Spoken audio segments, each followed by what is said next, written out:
we'll do something else another time and learn our lesson. The key for, like I told them, the key for coaching, guys, all this stuff we tell you, Coach Simpson won a bunch of games. He can tell you, you mess a lot of stuff up. Even every people that win games mess a lot of stuff up. Learn from your mistake and move on. I should have made a private room. I should have sent the link out that way, and I didn't. So I'm going to own up to it and do better next time. And I can hear okay. I may move rooms here to make sure my internet's going to be a little better. I'm hoping y'all can hear me. Has everybody got me? We hear you good, Coach. Or I hear you good. I don't know if I assume everybody else does. I hear you good. Yeah. I can see the chat pretty good. It's just my audio is not so good. Yeah. I hear you. Okay, good. Yeah. We can stay slow on move. So. Okay. We're going to start whenever you're ready, Coach. You just let me know. Okay.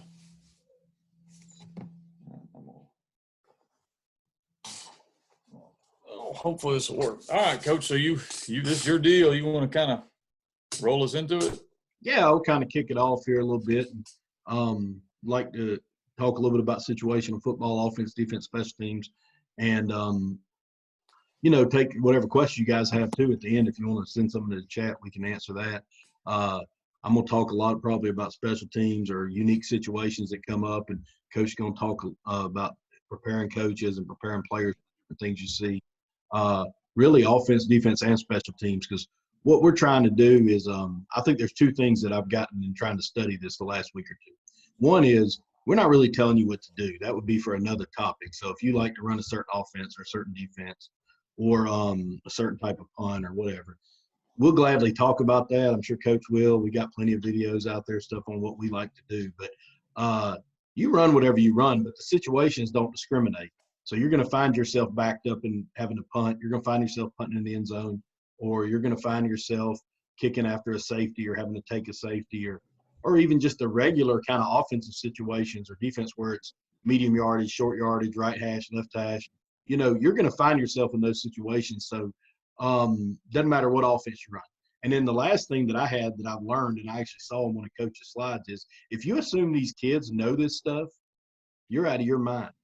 So if you think because they understand that they've got to do this or this for punt return, you have lost your mind.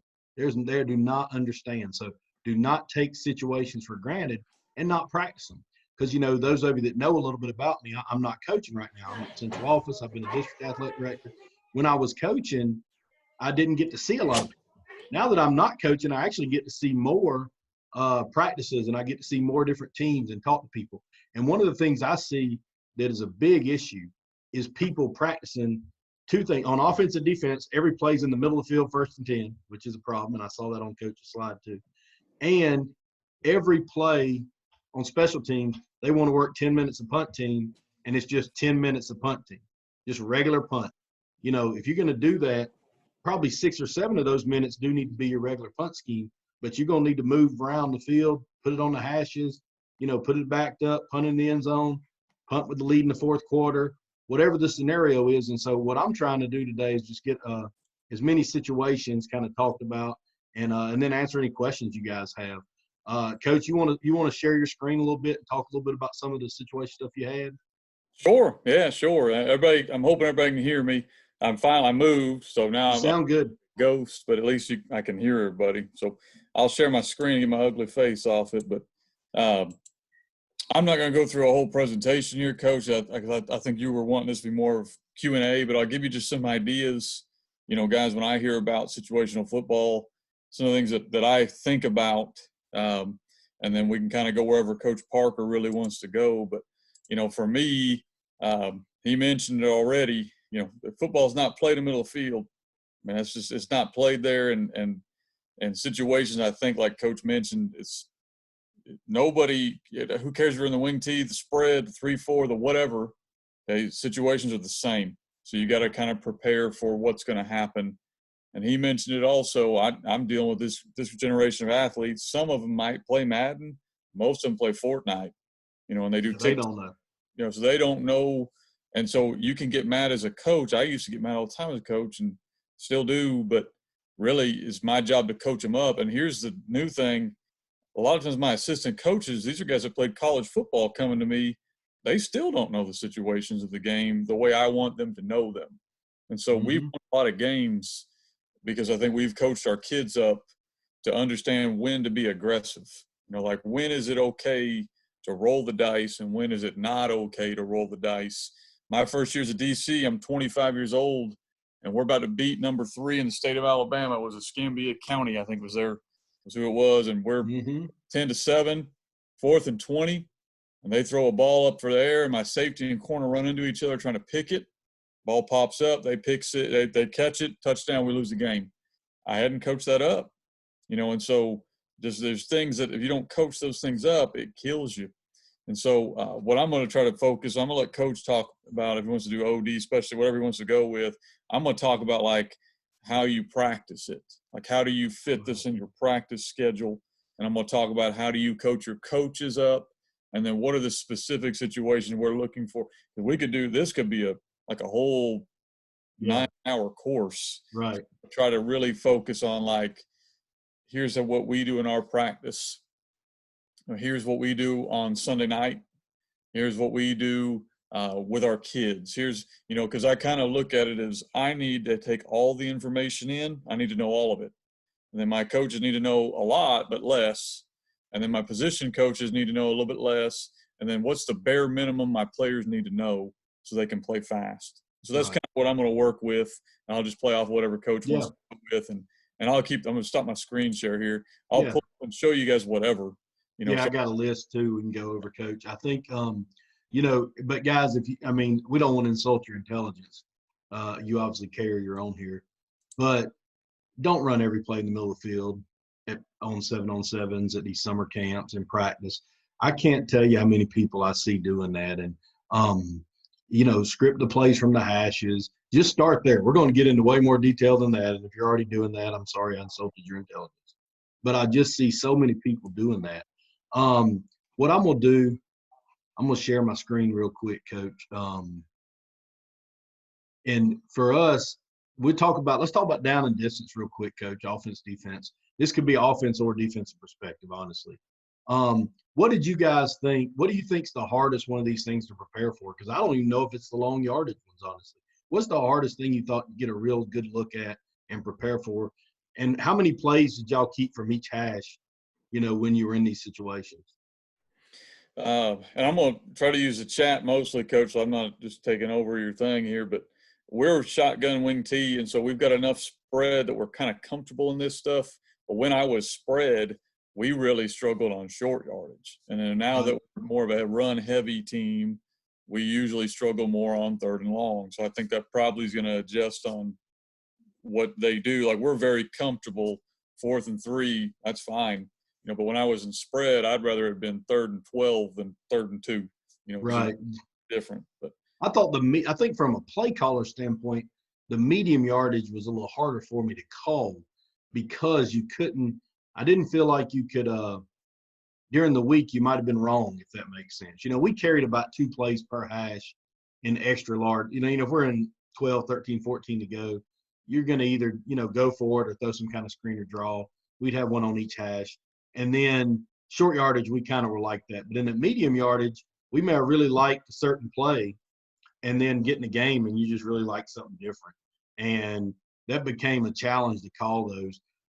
We always went for it a lot on 4th down. Sounds like y'all did too.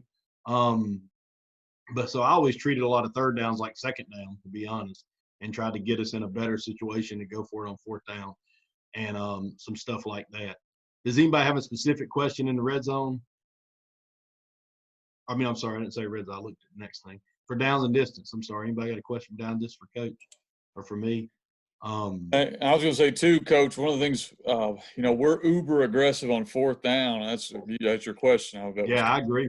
You need to understand, like, if you're going to go for it, your play call does need to change. Right. 8 for us, we may run buck sweep because if I can get it to 4th and 3, I know I'm going for it. Well, one of the situations I thought benefited us when you flip to the other side of the ball, we played some teams over the years that it'd be on like the 25-yard line with no kicker, and it's 3rd and 10, and they try to throw like a 10-yard out or some kind of Y cross or something and we bat it down, or it's incomplete. It goes to 4th and 10, and they really try to run the same play because that's all they had. You know, so they would actually, if they knew they were going to go for it, because they didn't have a kicker, they were on the 25.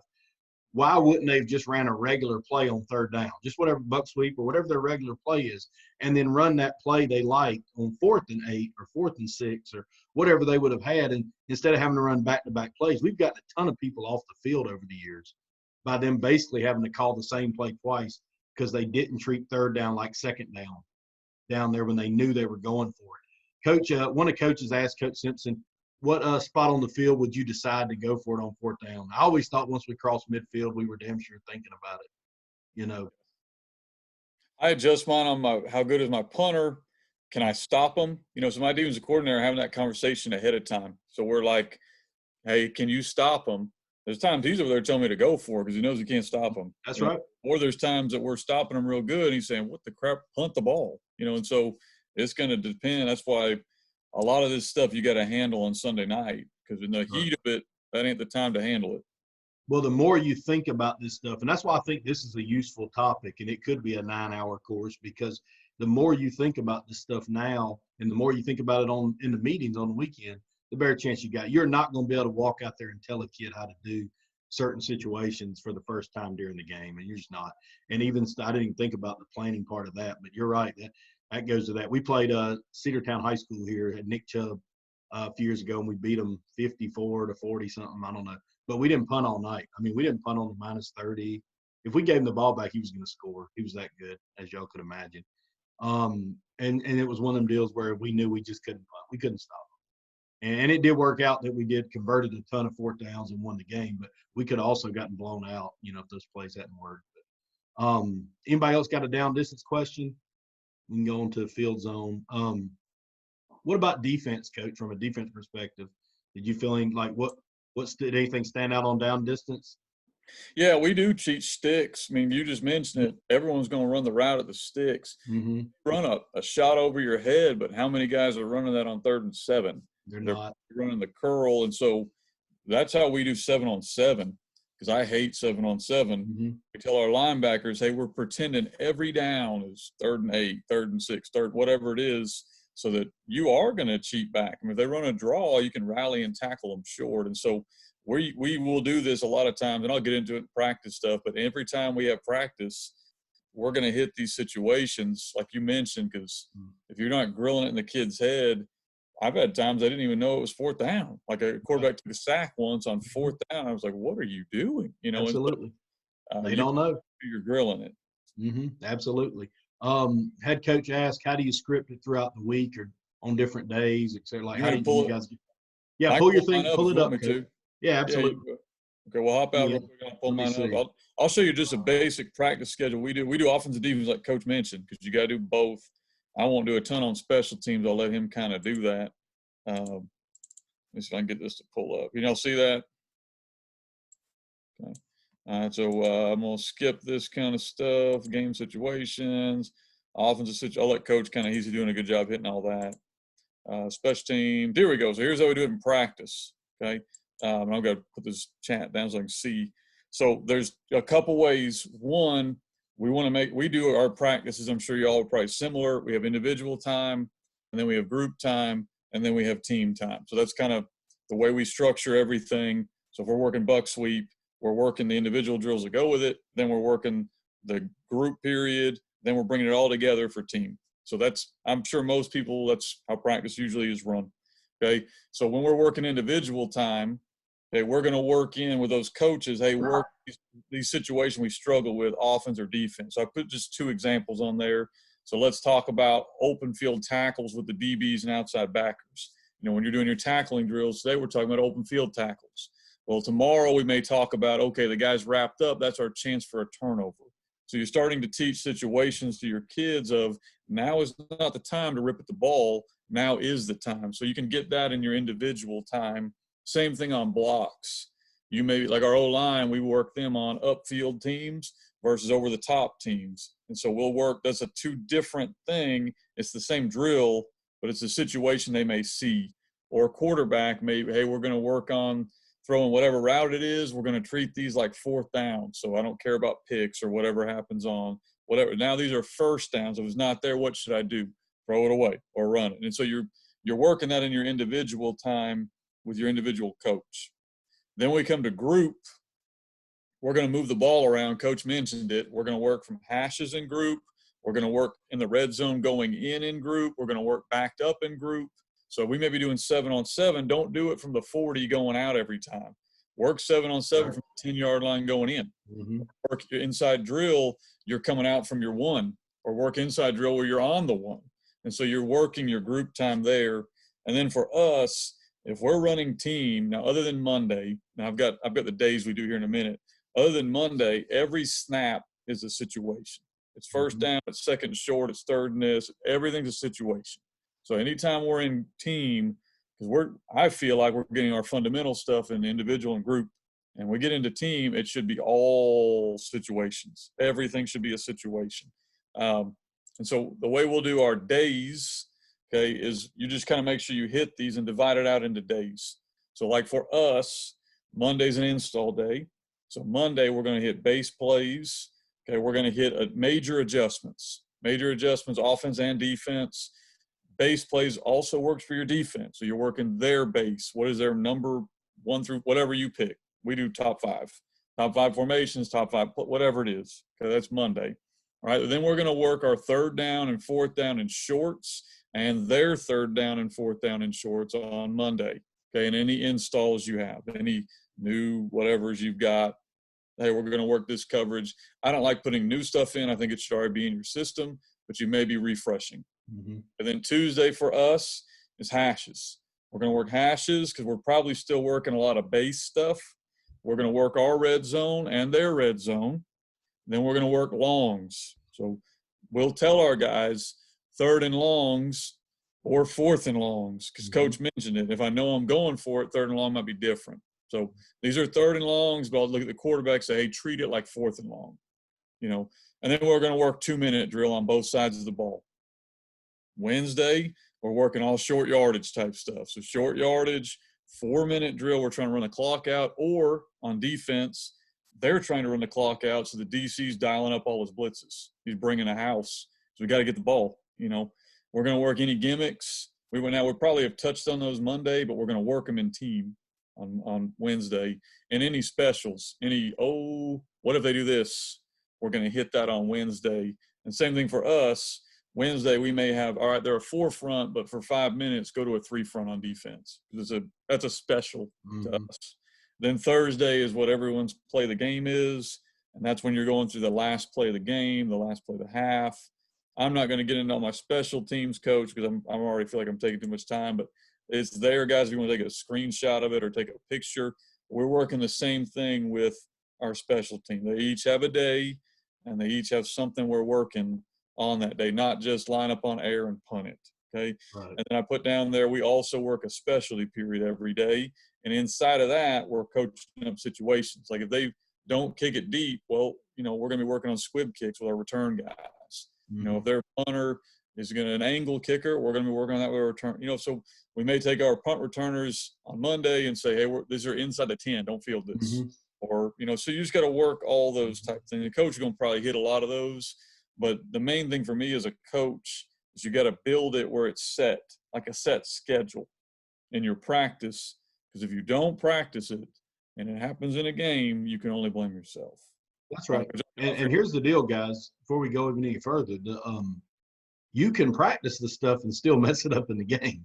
But I believe it's your responsibility as a coach, and I always felt like it was mine to give the kids that opportunity. And I'm just like Coach. I've lost a couple games where I know we didn't work something we could have been working, and I felt really bad about that. And I've had other ones we put a kid in a good spot, we had practiced it, and we just didn't do it. And I know losing still sucks either way, but it is your job to put them in that spot where we did practice this, we just didn't execute it. So if you're backed up on punt, and you get a punt block, and you haven't practiced that all year, that's kind of on you. I mean, you do have to look in the mirror and say, I got to do better next time. If you're practicing it and get it blocked, then you did the best you can do. You just got to find some more. Coach, I'll give you a kind of a funny situation, something we didn't work. It was about 4 years ago, and it worked out, so it was funny. If it hadn't worked out, it would not have.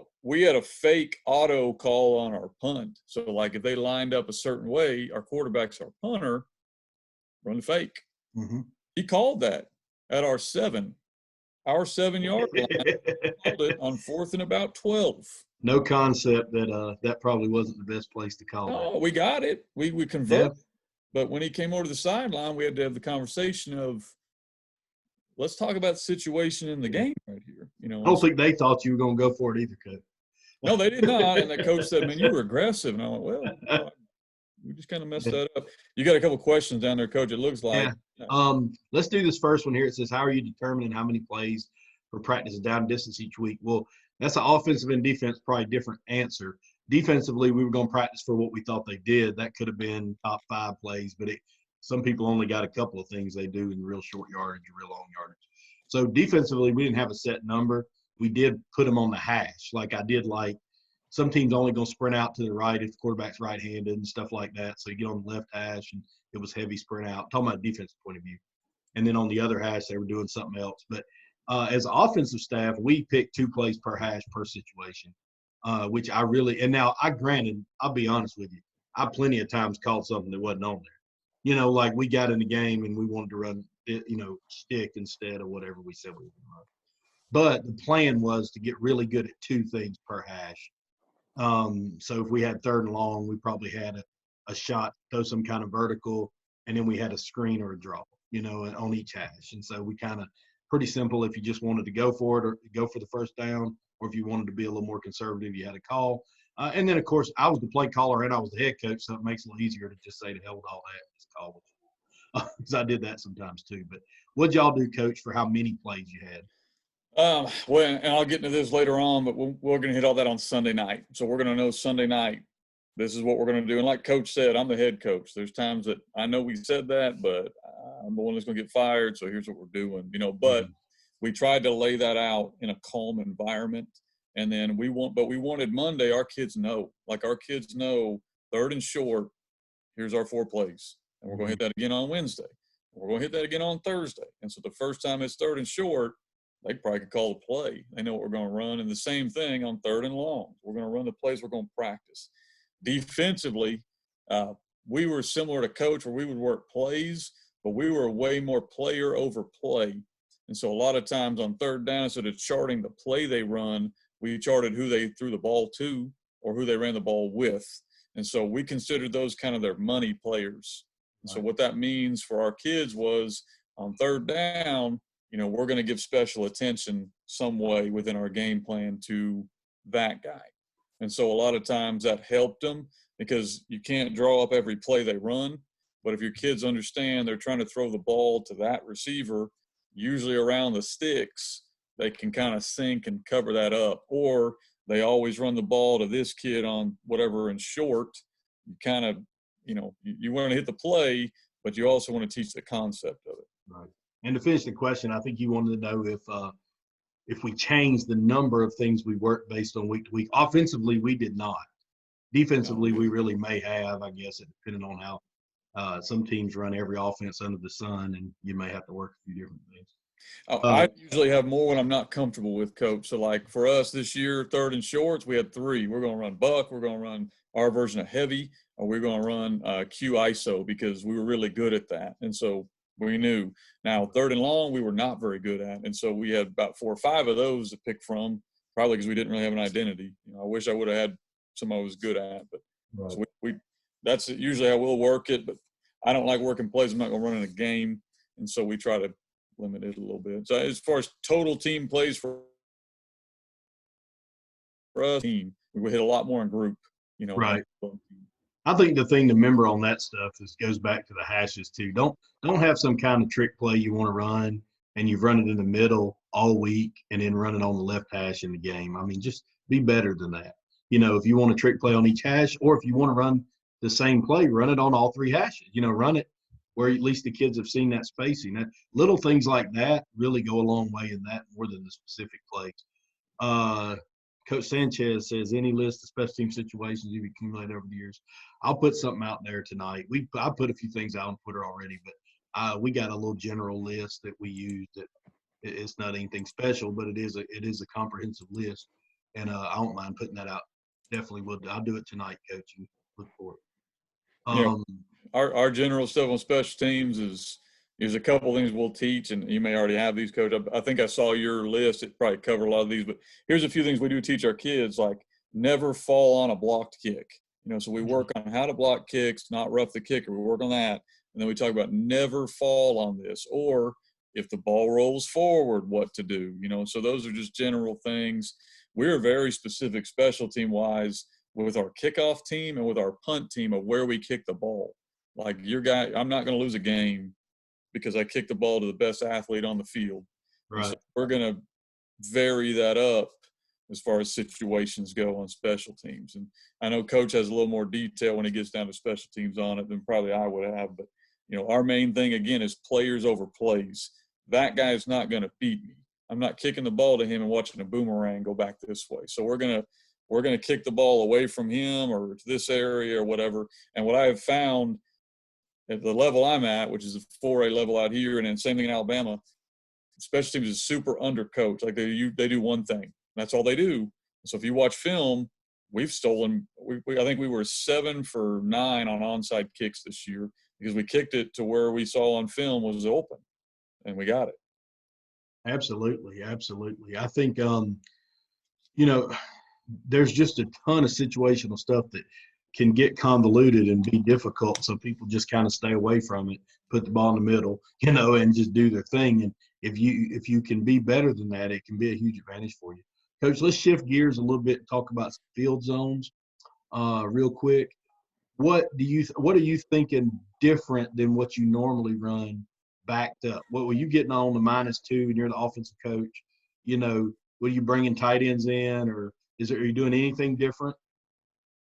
Well, the first thing we're going to do, and I hope I don't play to you guys, but first thing we're going to do is we're going to run freeze or a dummy count or something and try to buy yardage. So we're down at the 1 yard line. We may run freeze twice and take the delay of game. We're going to back us up 6 inches. Who cares? Right. So then we're going to see how you play that. Are you going man zero, bringing a house and trying to get a safety? If you are, we're throwing it deep. That's kind of our mindset is max protect. Here's your shot to go 99 yards. What are you doing back there? And then we're a big buck team. This is the only time you'll probably ever hear me say this. I don't like buck down there because you're pulling 2 guards and that can be penetration. So generally we're going to tighten splits up. We're going to down block and kick. And if we're going to run the ball, that's how we're going to handle it. But I look at that as an opportunity as an offensive coach. So we're going to run freeze, and if you come up, we're throwing it over your head. Now defensively, we're conservative with coverage because most teams aren't going to throw the ball to their own end zone. They're definitely going to throw a hitch or a screen. So we'll be conservative with our back 4 and super aggressive with our front 7. We are trying to create, and that's the time we talk to our defensive guys about turnovers and don't fall on a ball. So you're going to work on that there. Absolutely. What yard line would you, as an offensive play caller, what yard line would you need to get to where you would go back to regular offense, like buck sweep or counter or something like that? Probably about 10. We don't, after we get outside of our own 10, we're okay with some stuff. Yeah, I got you. What did y'all do anything different in the red zone? I mean, we were a heavy buck sweep team like y'all were, so you can run that thing anywhere. But there's a few plays that you don't like as the field gets shorter, makes it a little more difficult. But when you got into the red zone, did you feel like that changed things for you offensively as an offensive coach and then as a defensive? Somewhat. We're going to see when do you go to man, because at some point we never do. Our defense is we're always zone, but we tighten up and stuff. But most teams will go to man at some point. Is it the 20, 15? Where's that going to be? And as soon as you go to man, we're about to run jet sweep and crack everything, or we're going to run a rub concept, or we're going to run speed option, because now we're putting your conflict defenders in man-to-man. He can't play force and man. So that's a big thing that we'll mark. And then we have a heavy package that we use, and our kids my O-line coach, my kids are down my throat yelling to run heavy because it's something to us, after I was spread and we were terrible at short yardage, we put this set in, and it's just been something we do all the time now. And so we're comfortable in this set. This is a good world for me. 3rd and long is not a good world. I like changing the formation and changing some of the motion stuff. Like we'd go buck with motion away.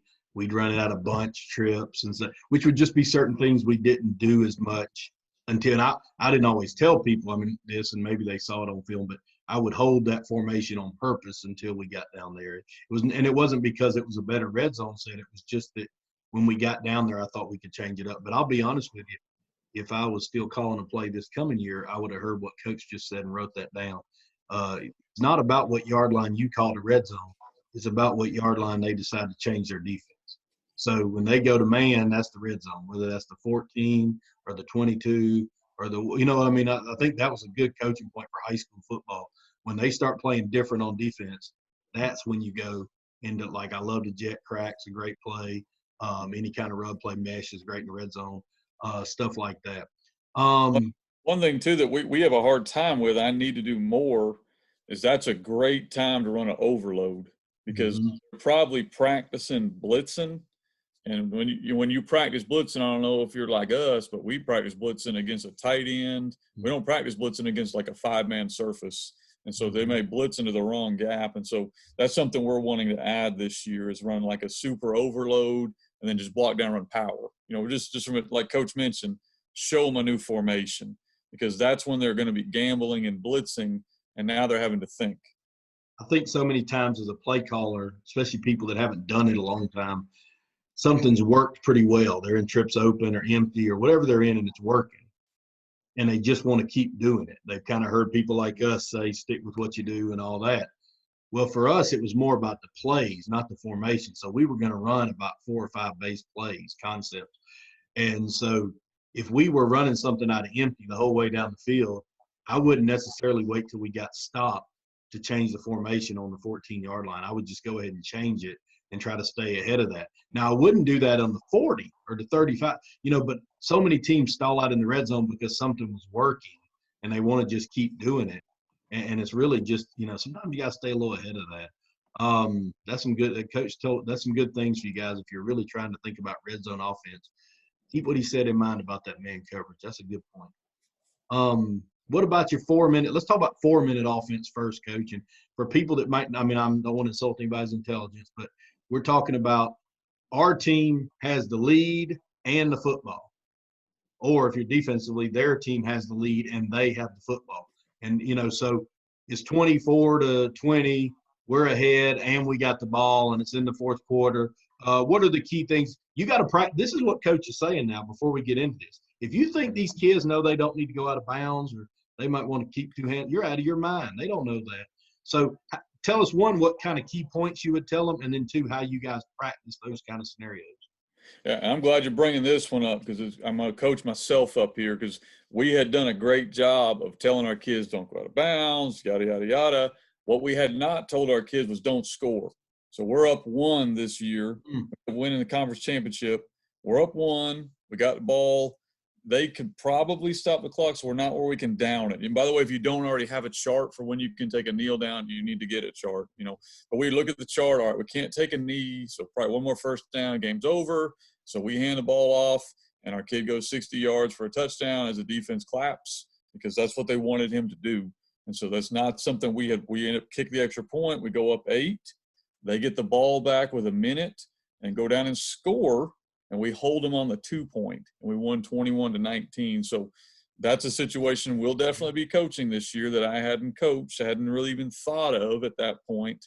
So it's just different scenarios you may see about we need first downs. We're not trying to score here. Now, if you're up 2 or 3, that's not a problem, but it's something I had not worked. Also, intentional safeties is something you may want to work about. All right, you're up 3. You really want to punt on the ball to your end zone, or do you want to drain the clock and take a safety? We had a team try to do that to me 2 years ago, and they didn't coach their kid up. He stepped out of bounds with with like 3 seconds. So the game wasn't over, and they had to kick the ball to us, and we had a chance to win it. And so just different things you need to talk about, not just, hey, they're going to blitz, don't run out of bounds. What about penalties? If you got a clock keeper at home, you can take an intentional false start. You saw us in the NFL. And sometimes that guy won't know the rule, and he'll keep running the clock, and now you've burned 25 more seconds. So those little things in 4-minute O are going to be huge down the road. And practice them, guys. Don't try to tell that kid to take that offsides or jump offsides or whatever if you haven't practiced that. They're not going to do it right. Let's kind of just skim through this, Coach, because I don't want to talk about this too much because I want to get to some of the special team stuff. But if I don't know that we should tell people what play they need to run when it's the last play of the game, but I think they all need to have one. So if you don't have a play that you're planning on doing here, whether it's, and this would be a scenario where you were in 2-minute offense and now there's 4 seconds left in the game. You're on the 9-yard line on the left hash. We were going to run mesh. Our play, we were going to run down there. If we were probably 11 to 20 or 11 to even 30 yards out, we were going to run verticals. And if we could single up the good kid, we'd throw it. If we couldn't, we'd have to throw somebody else. But you got to throw it in the end zone. It's the last play of the game. And like Coach was saying, you can't take a sack. Better off throwing an interception than taking a sack. Give the kids a chance. It's the last play of the game. I don't think you got to work this stuff like all these situations every week. But you need to have some stuff in. Have the field goal with the timeout. That's an easy one when you need a field goal with the timeout. But field goal without a timeout is not easy. You either got to spike the ball or you got to run the fire alarm thing where you run everybody off. Again, those are scenarios. If you find yourself in it and you hadn't practiced it, it's not going to work. What do you got to say about the last plays of the game, Coach? No, I think you're good. I would, again, players over plays. So whatever your play is, it needs to go to your best player. Whatever you want to put in, make sure that guy's got the ball. And there's a difference in last play of the game and last play of the half. Make sure your kid knows that. Absolutely. We threw 6 on one of those because I didn't explain to a quarterback that if it ain't there, don't throw it. So I've gotten burnt by that before. And then just in case you guys think that this is not important, Gus Malzahn might beg to differ when he beat Nick Saban this year because he suckered him running his punt out there. But, so understand that these are little things that you can get an advantage on. Okay. Absolutely. Question about the lateral drill. We do a lateral with ours yeah. and got to make a play. We can't throw it to the end zone. That's what we do. Yeah. Once what we did was if the play was – that's where I had that slide where it said here it is, where it was 31 to 45 yards. We might would throw the Hail Mary, assuming the quarterback could get it down there. And then if it was more than 45 yards, we were going to do the lateral deal. Now, we weren't any good at it. We could barely do it against the scouts. But we did practice it, so we had to. How often do you work on something like that? I'll be honest with you, Coach. We made sure we had all that stuff in the preseason. We at least did it, even if it was just one time.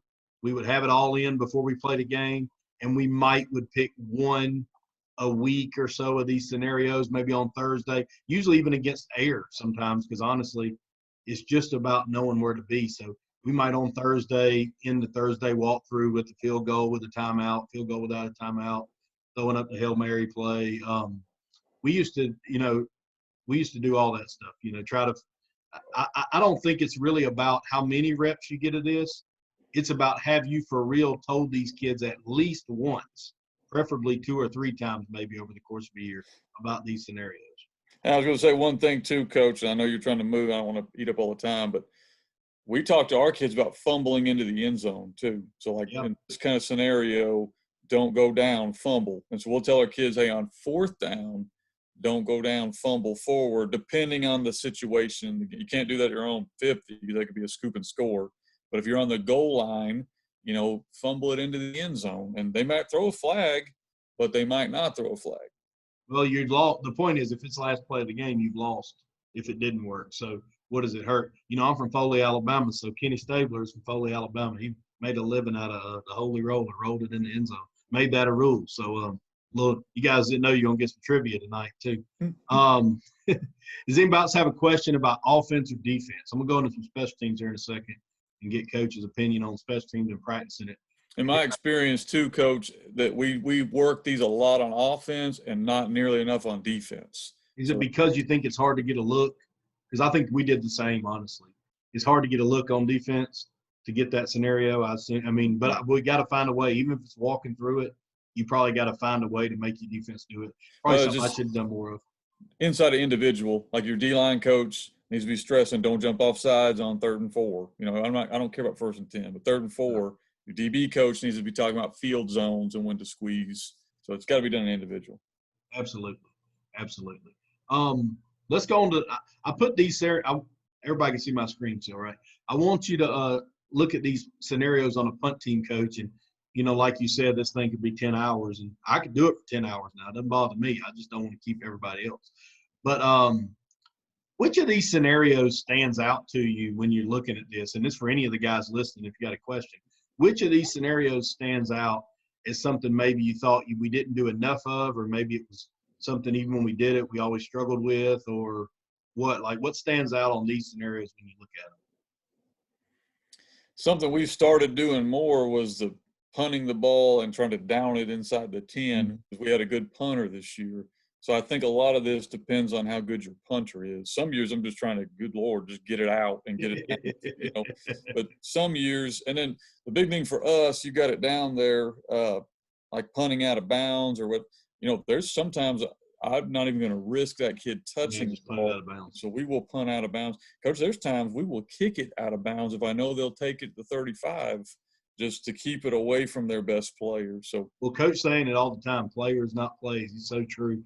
And don't assume that you told – I've heard coaches say this for years. Well, I told this kid not to kick it to number 34, and you know what he did? He kicked it right to number 34. Everybody's heard a coach tell that story. And that still happens even if you practiced it. But my answer to that a lot, have you practiced punting out of bounds all week? Because if you haven't practiced punting out of bounds all week and you just go out there and give the kid like the wink, like, hey, punt it out of bounds here, that really just may not be enough unless that kid's just so mentally tough that he can do it. And some can, obviously. But, I would practice those scenarios. I would practice kicking away from so-and-so. If you're doing a kickoff where you're kicking away from a guy, put that jersey on him during the week. Do it all week. Don't just go out there and tell the guy, kick left. Don't dare kick it to number so-and-so. That's almost like a magnet to get the ball kicked to that person. I'm just telling you. When I look at these, they're all important. We talked about backed up punt. We talked about end zone. I'll give you a couple little scenarios that come up, not often, but might can help you. So we punting with the lead in the fourth quarter. So if you say there's a minute and a half left in the game and you got to punt it to the other team, you're up 31-27 or something like that, and you got to punt it, they're going to get a chance to go 2-minute offense and score. If they don't catch this punt, which I don't know what you guys see in your state, but we saw a ton of people not catching punts. And everybody's terrified to fumble a punt. It's like they're not scared of anything else, but they're scared of that. So they let this ball roll. If you just get and hover around that ball and don't touch it, the ref's going to let about 5-6 seconds run off before. If the kid just runs up and grabs it and hands the official, you're going to lose those 5 or 6 seconds, and that's a play. So if that drive and that 2-minute offense is going to be 8 plays, now it's 7. That you're going to have. So that's something you can carry with you, honestly, that I can guarantee you will punt with a lead in the fourth quarter this year, most of you. And so if the kids will just understand that, and we would work this once or twice early, and the kids had it. We could holler at them to, don't touch it, no problem. And did it win us the game? I don't know. But we could get 5 or 6 seconds taken off, and you never know when that would have mattered. You talked about taking a safety. The best scenario to take a safety for anybody that's kind of a little confused by that, if you're up 6, there's not much time left. You're up 6. You're backed up. You're punting out of your end zone. It's nothing wrong with being up 4 and kicking off just because you may feel like your kickoff team can put you in a better situation to play to not give up the game-winning touchdown. If you're up 6 and you're punting out of your end zone and you punt it out of bounds to the plus 25 for them, then, that really didn't help you too much. You give up the touchdown, you lose the game by 1. You could take the safety and then kick off from the 20, but you might still – they might be starting that possession on the minus 35 or minus 40 or something like that, which gives you the chance. Is that right, Coach? Is there other – I don't know that people understand that scenario. It basically has to be almost that exact scenario, because if it's anything more or less than that, I would take my chances. Like if we were up 7 or 8, I don't know that I'd take a safety. And if we were only up, I don't know. Depending on, I guess, how good their kicker was. They didn't have a kicker. With the fair catch deal, I would take one down or up 3 because if fair catch a punt, they can kick it through from right there, Yeah, but those are some things to think about. Down in the punt, a lot of people don't know this rule about first touching. If a kid just taps the ball and walks away from it, it's still live. They got the kid. We had to practice kids picking the football up and handing it to the official. And then you already talked about a little bit about blocking the punt and how to handle a block punt. You got anything else about punt team, or anybody got a question about punt team situations?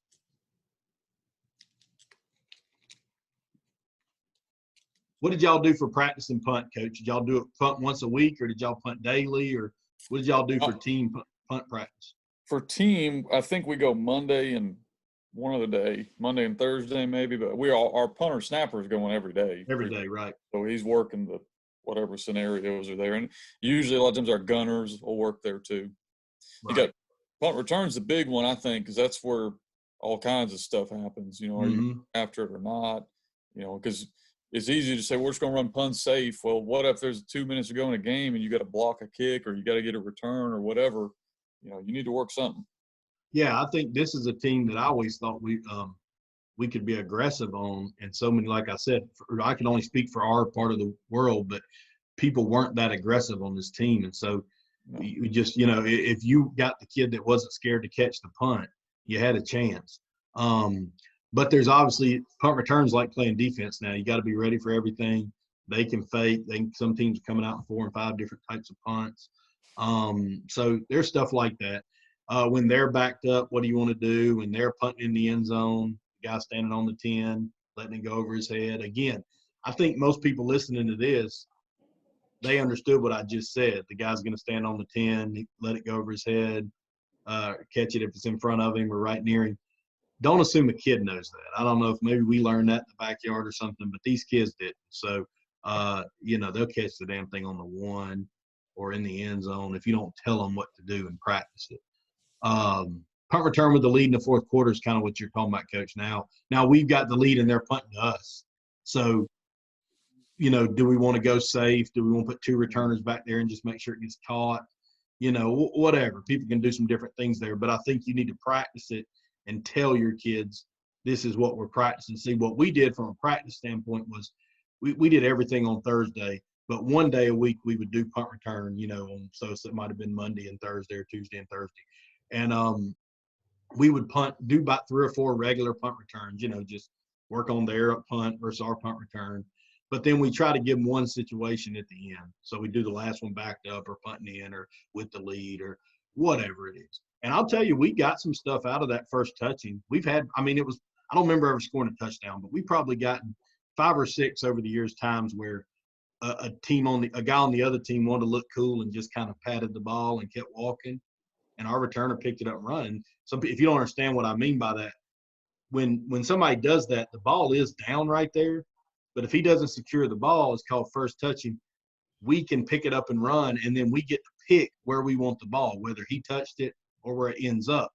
And in that case, nothing bad can happen because the worst case scenario for us is we get it where the guy touched it.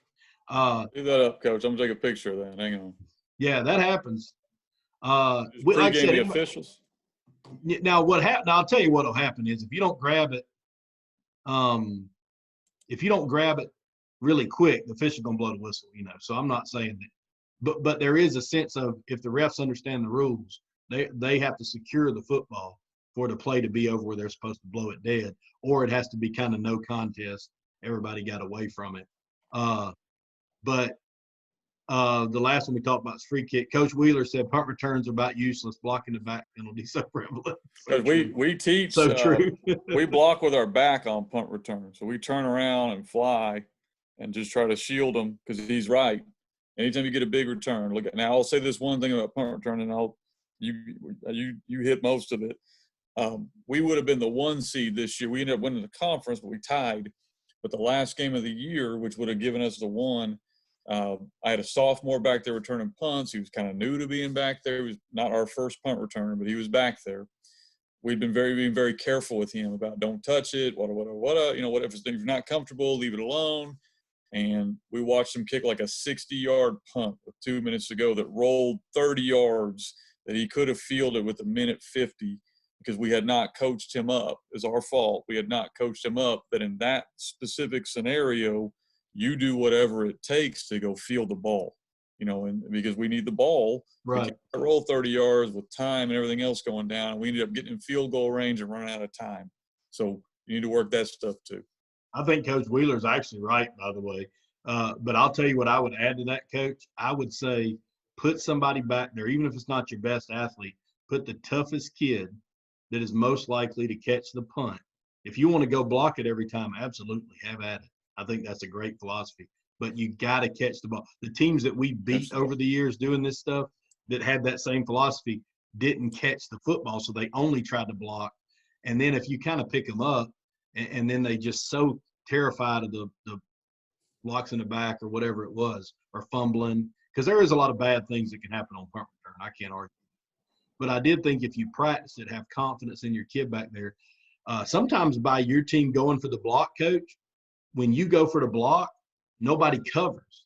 So sometimes some of our better returns were when we went for the block, we sent people, and then they punted a line drive to our returner. And he did have a lot of room in front of him, even though he was probably more prepared to fair catch or whatever. I mean, that's a great point, though, because I'm telling you, these referees, they good folks. I like refs. I got no problem with them. Got some friends that are refs, but they're going to call a block in the back on a punt return or a long interception I'm just telling you, it's about like where it's almost to the point where if something big happens, you just need to turn to the sideline, just get out of the way, because they can see that so well. But coaching that with your kids too, like coach them up about once you see our ball carrier pass you, stop. Yeah, that's something you just have to coach now, to be honest. Let's see. I thought punt and punt return were way more situational than kickoff and kick return.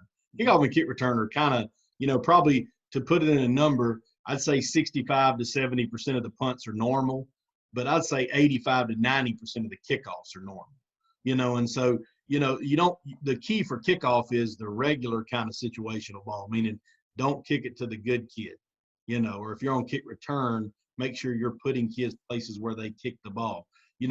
That's the situational nugget to take from that. There's some situations like kicking off after a safety, like how do you kick off when there's 4 seconds left in the game and you got to kick off, and maybe you let them get a good return, but really don't run past the ball. But the dominant kickoff and kick return situation would be what we call save the game, or whatever your automatic onside team is, and then your hands team, your good hands team. Those two teams I thought really had to work, and the rest of the kickoffs were really about the team you were playing and scouting that team. Didn't you think that, Coach, or you have anything to add to that? Yeah, I'm going to hit a lot of that probably in the next one, just to talk about Sunday night meeting. But I would say things on kickoff return and punt return, we'll chart who makes tackles, who doesn't make tackles, and if they're a spread cover, so like on a kickoff team, if they don't run like different levels, so like they just send everybody to lanes, and we're going to run a return wherever, we'll only block like 4 kids. So we'll block those 4 kids and leave the other kids unblocked. So we can get double teams on them, and then we'll hit that one alley. Because honestly, your chance of getting a big return is better that way than blocking everybody. If they're a spread punt, so like spread punt or kickoff, they're just running lanes, just block the 4 or 5 kids you want to and the wedge you want to hit, and then you'll have a much better chance of hitting big plays. And then kickoff, again, Coach mentioned it, don't kick it to their good kid. Just don't lose a game on kickoff. No, absolutely. Extra point field goal, pretty simple too. Same thing. There's not really too much to report to this. I know somebody, maybe Coach, Coach Sanchez asked me about special teams list. It basically came off of this stuff, but I got a 1-page thing that has all this stuff all this stuff listed. I like to ask you this one, Coach, before we go into practice, and then I'm going to be done with this and we're going to go into practice stuff. These are what I'd call unique situations. Like they're not really offense, defense, or special teams, but I just wanted to talk about them for a second. What did you do? What did you do differently, or what did you prepare differently, or what did you talk to your kids about having a big lead or having a big deficit? Let me quantify what I mean by that. You guys are playing a team that you expect is going to be a really close game. We're not talking about, we're not talking about the every week kind of game. We mean this is a big game. We're expecting the news is here. It's expected to be 21-21 in the fourth quarter. And then it turns out that you're up 21-0 in the first quarter, or you're down 21-0 in the first quarter. How is there a way you handle that differently? Or I don't even know how you can practice that. I just wanted to ask the questions, and I'm open to anybody answering that question. What is a good way to put your team in that situation where they can – because I've seen teams come back and win from down 21-0 now, especially how offenses are, or especially 14-0. So, I mean, that's a realistic scenario. Is that something you would do differently, or is it just something you handle when it happens? Well, we talk to our kids. We don't ever talk about the scoreboard. We try to really take the attention off of that. So for a big lead, the things that we would usually say would be, we're expecting you to do the best you can regardless of the opponent. And so if they're terrible or you get into it, and that happened to us this year, we had a couple blowouts that were extremely unexpected on my end. I don't know about our kids. Maybe they thought that we were going to do it, but we just talked about continuing to play at our best level. Obviously, play calling wise, we will be a little more conservative there, but we do teach about that, about run the clock. And then deficit wise, we talk about that a lot. We don't talk because, usually you'll respond okay to that. We do talk about deficit, like what happens if we get down, and you got to practice that again, kind of going back to practice. So we'll have a couple of things we'll do in practice. I'll walk around with a flag and randomly throw it and back to people up. We'll have people that are like we're playing a team, or we know one of our kids acted like a jack A or whatever during that week. We'll have a guy kind of target him during practice to try to rile him up a little bit and just do different things. Or hey, we're going to be done with sprints, but blah, blah, blah, blah, and now we got to do it again. But you've got to practice those momentum swings. I don't know if it's just a deficit, but the oh crap moments of pick six, defense has got to go out there, block punt, you got to go block the kick. So we talk a lot about our kids about don't let this play affect that play. So we don't really talk about the deficit as far as we're losing. We talk about how we can just the next play and try to become mentally tough. I don't do a lot of talking about leads. And then you got the last one down there. That's a tough one. I don't know how to do that one. So yeah, how the game gets altered, and if the game gets altered with like a weather delay, or that doesn't happen every year, obviously, but homecoming and long pre-games and all that does the bands playing before the game. I don't know if y'all get some of those scenarios where maybe it just changes things. I'm not really saying I don't even know if that's even a question. I just think the more things, and this will segue into you taking over, Coach, because the more things that you can think of before it actually happened, the better off you'll be. So if you can be in that Sunday meeting and it's supposed to rain on Friday and say, hey, if we're on the road, if we end up in the locker room for an hour, here's what we're going to do. If you can do that on Sunday, you're going to be a lot better off than trying to do that on the fly. I mean, sometimes on the fly happens, guys, so I'm not trying to say that doesn't happen. But we're just here to kind of make you think about some different things you can think about to help your team.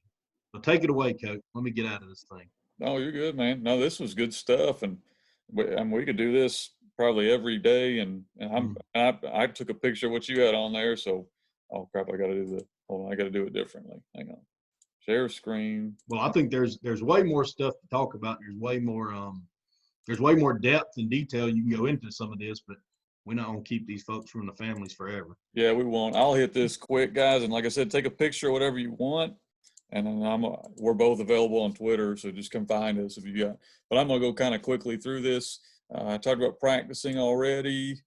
Okay, that's how we do special teams. Do whatever you want to do it. Coach mentioned it. There's 100 ways to slice the pie. Just make sure you cover everything. So however you want to do it, and we'll switch it. Like we may say, hey, we really got to work on our kickoff returns, so we'll do that twice this week instead of once. And so just depending on what we need work on. This is the two things I had down here was preparing coaches. I wanted to hit that one. And then talking about scouting opponents, which kind of go hand in hand.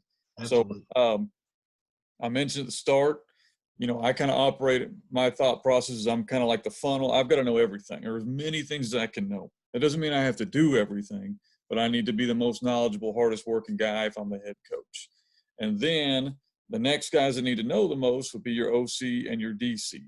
And then your position coaches, and then down to your players. And even in players, we have levels. We want them to know situations. Like our seniors should know a lot more than our sophomores. So their job is to communicate that. And so we're working these things constantly.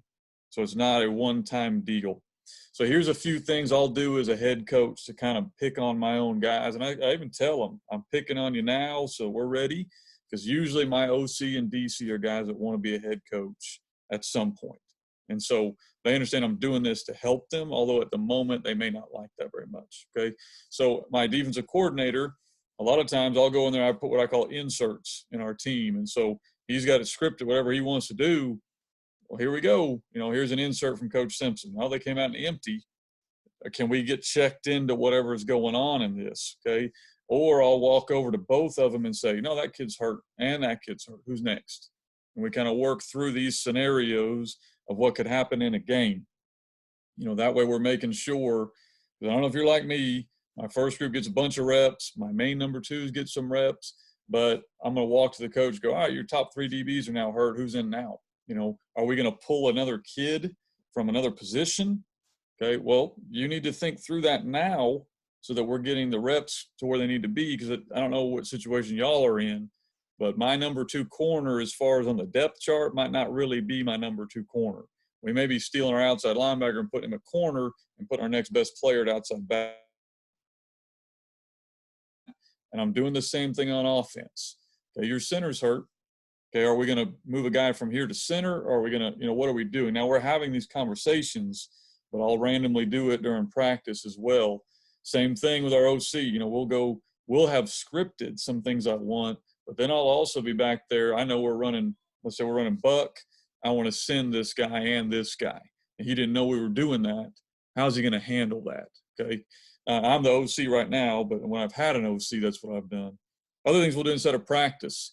And when we're 3rd and shorts, our kids at this point know that we're going to run hard count about every time. Okay. Because I want to make sure they understand, we grill in their mind 3rd and 4 and 4th and 4. If you jump off sides, there's problems. We'll throw random flags. Okay, so I'll walk by. Sometimes it is a flag, and we'll call it. And sometimes it's not, to see how they react. It was 3rd and goal from the 3. That's what we had scripted, but you held. So now it's 3rd and goal from the 13. And now my OC's got to work it out, and that position coach got to work it out. I'll randomly ask our defensive guys what their key is. So we'll walk up. Where's your key? Who are you looking at on this play?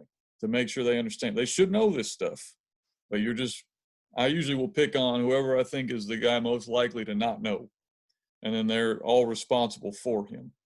We'll encourage risky plays. So what that means to me is, all right, it's goal line defense.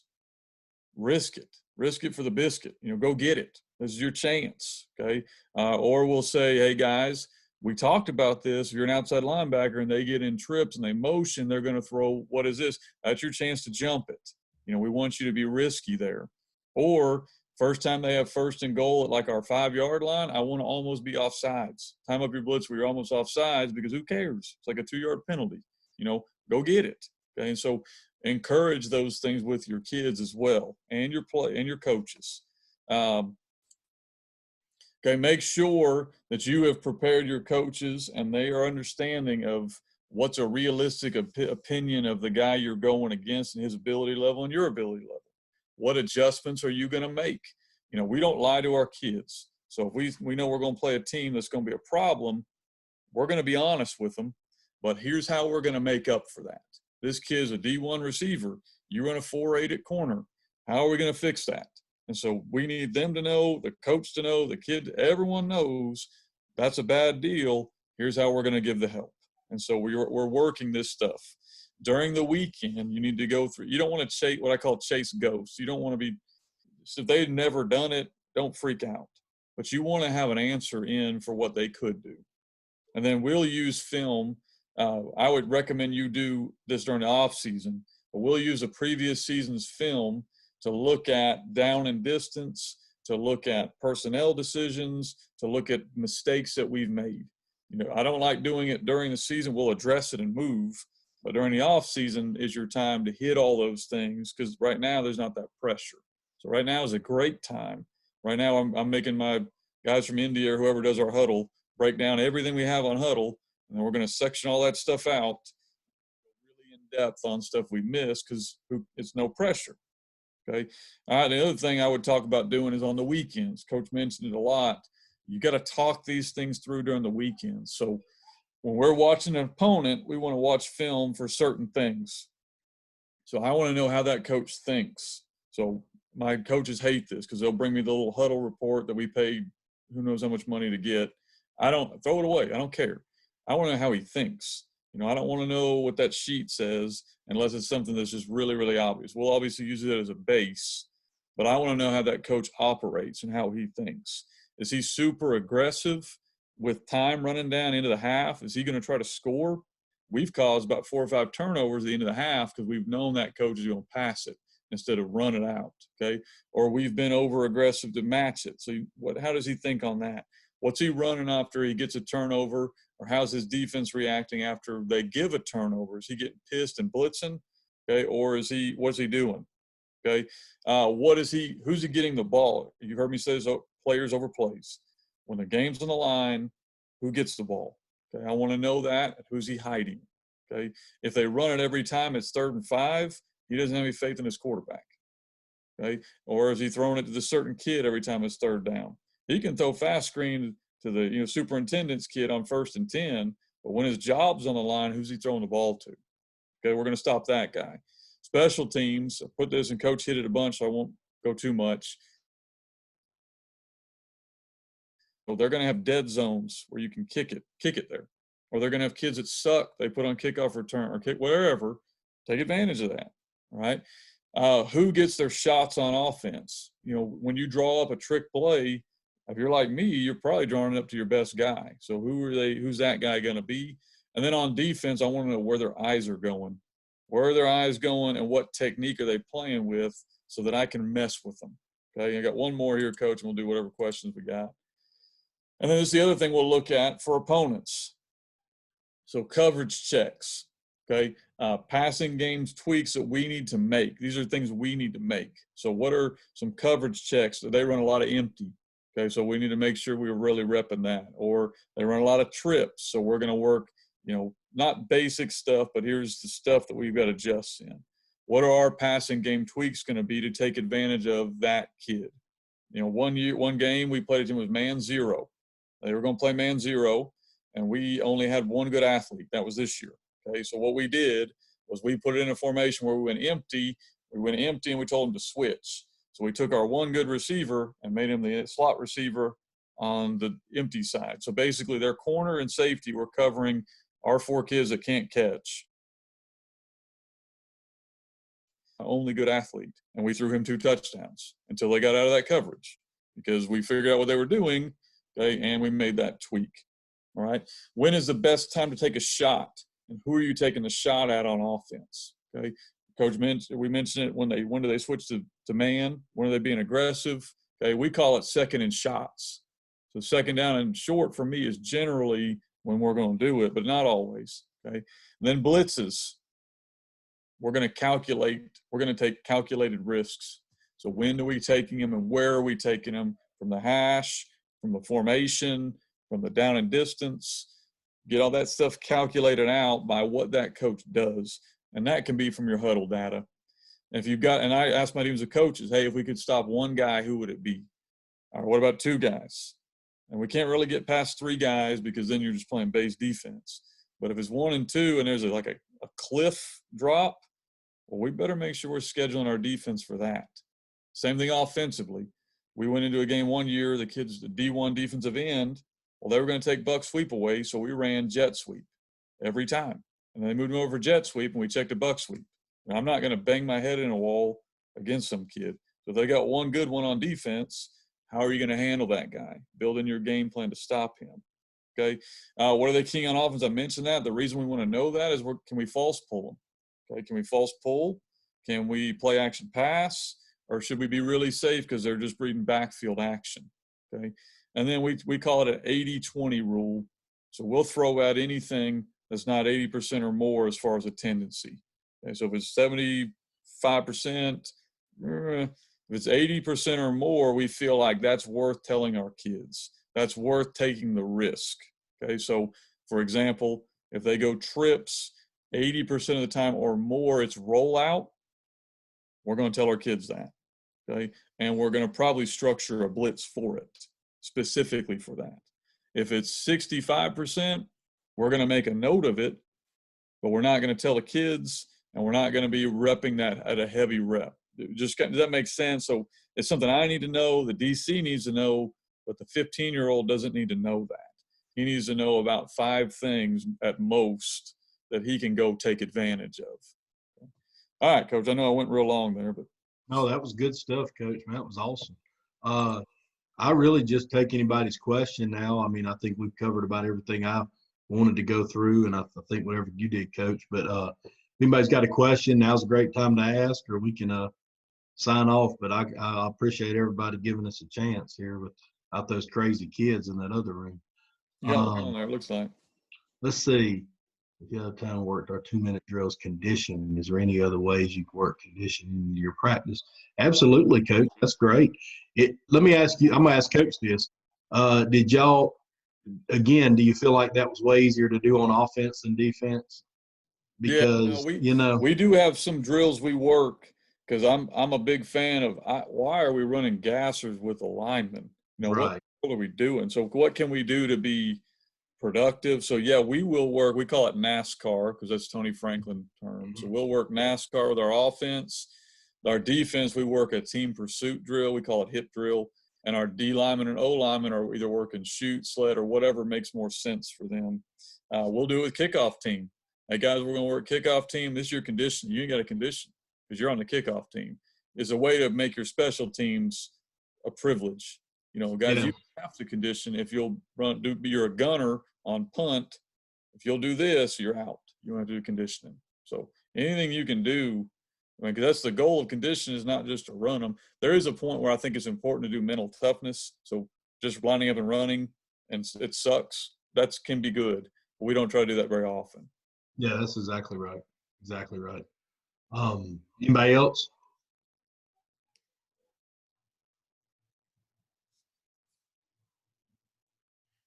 That either means we did really good We either or did really good or really bad, one or the one or other. the other. Well, we did do a really bad job. Me, did a really bad job of sending everybody in the world the link to the meeting. But you got some 15-year-olds in there. But They wanted to know. They really were worried about that punt team being backed up.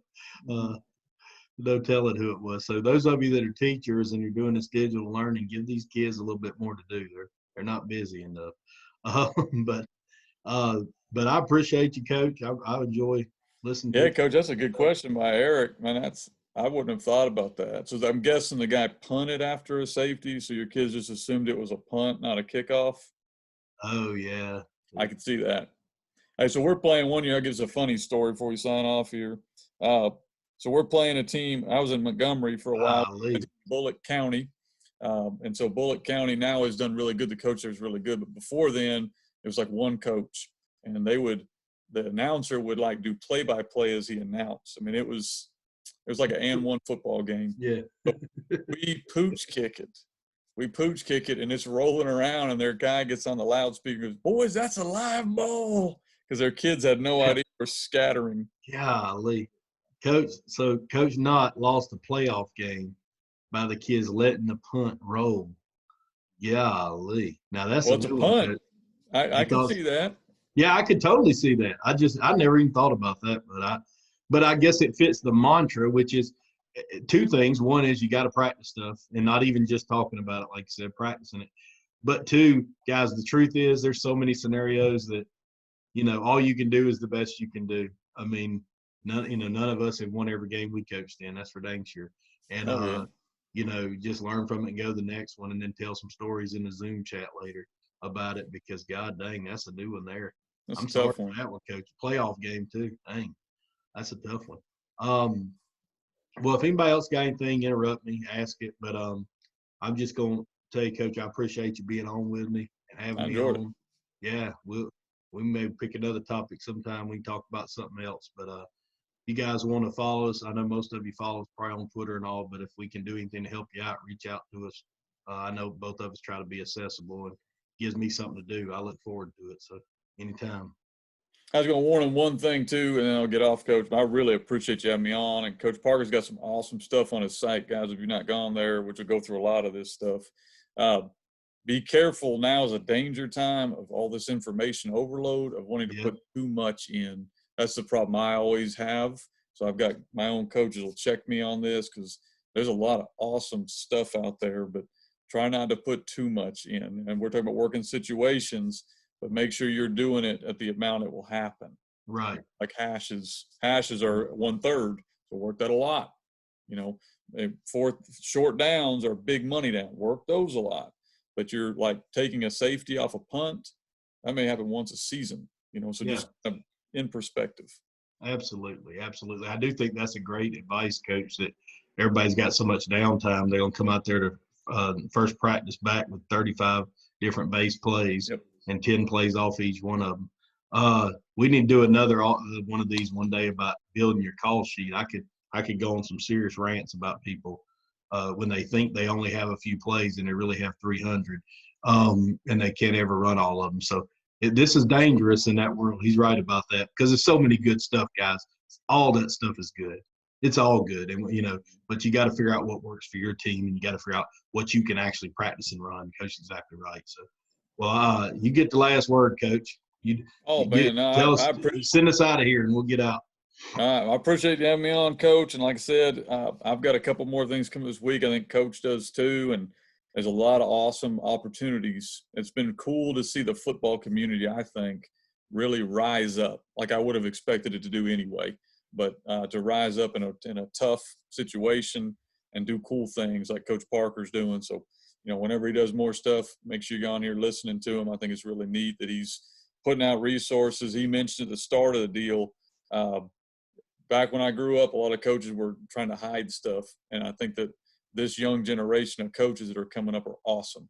Like they're thirsty for knowledge. And so guys like him and Coach Randy Jackson and guys like that are putting stuff out, go support those guys because they're putting a lot of work into this kind of stuff. Well, and I'll tell you what, Coach, and Coach Simpson got a lot of good stuff. I wish I was still coaching sometimes every time I see you draw that sweep up. But y'all do a great job. But there's no excuse to not have knowledge now, guys. It used to be all about who you coached for when you were a young coach. If you coached for a guy that was really helpful and really took you under their wing, that was way better. But I hope you guys still got that. But there's no excuse. There's so many different things out there, and even free stuff. You don't have to buy stuff if you don't want to. There's a ton of free stuff out there, including this, that you can get in on. And there's no excuse to not really understand. Ask questions, whatever. Don't act like you know everything. That's the best. And don't get your feelings hurt. That's the best.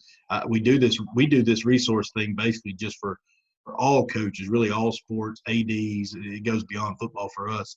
But the main things I hear over and over from people, and the thing, don't get your feelings hurt. Don't be scared to ask a question. If you can do those two things, you got a chance to be successful. So appreciate you, Coach. We'll sign off, get out of here, let these people live. Let me know anytime if I can do anything else for you, and any of you guys on here, let me know if I can help you out. Appreciate you. See you, Coach.